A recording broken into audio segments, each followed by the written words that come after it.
तो भैया जब से पहलगाम में आतंकवादियों ने टूरिस्टों पर हमला किया है तब से मोदी जी इतना दुखी हैं कि वो हर दिन लगातार 2-3 घंटे रो रहे हैं। ओ कैमरा महाशय, इस ओर कर दो कैमरे को। 1173 करोड़ की विकास परियोजना। वाह क्या सीन है, वाह क्या सीन है। थोड़ी मर्यादा रखिए। मतलब कि लल्लन भैया गजब मुस्कुराहट है। एक तरफ देश में इतनी बड़ी घटना हो गई और दूसरी तरफ हमारे डंकापति आतंकवादियों को लाल आंख दिखाने के बजाय बिहार में नीतीश चचा के साथ हंसी ठिठोली करते हुए वोट बैंक मजबूत करने में लगे हैं। भैया इसीलिए तो इस पर महान कवि बाबा लपेटू दास ने कहा है कि ना देश बड़ा ना घाव, सबसे बड़ा चुनाव। गजब बेइज्जती है। और लल्लन भैया सिर्फ डंकापति ही नहीं बल्कि इनकी पार्टी वाले भी ड्रामा करने में कोई कसर नहीं छोड़ रहे। देखेगा, घबराना नहीं।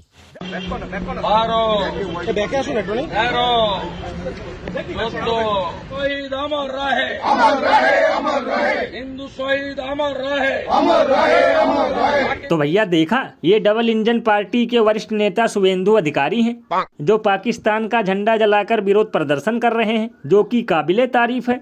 लेकिन मैं तो ये सोचकर हैरान हूँ कि आखिर इन्हें भारत में पाकिस्तान का झंडा मिला कहाँ से, इसे भारत में बेच कौन रहा है।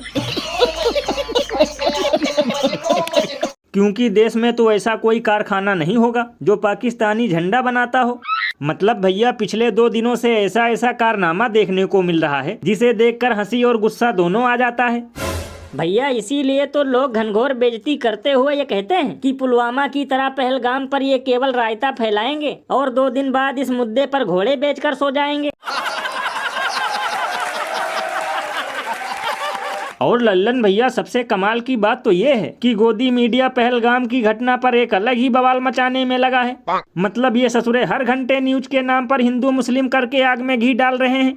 तो भैया इसमें हैरानी की क्या बात है, ये तो इनका हमेशा का है कि ऐसे चलाओ खबर कि हिंदू मुस्लिम में हो जाए दंगा और नकली शेर रहे हंस की तरह सफेद ना हो नंगा।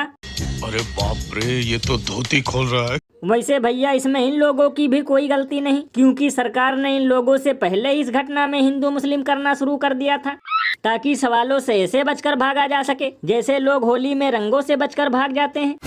लल्लन भैया इसीलिए लोग घनघोर बेइज्जती करते हुए ये कहते हैं कि इन लोगों को देशवासियों से सिर्फ उतना ही लेना देना है जितना डाका डालने से पहले डाकुओं का जय मां भवानी से होता है।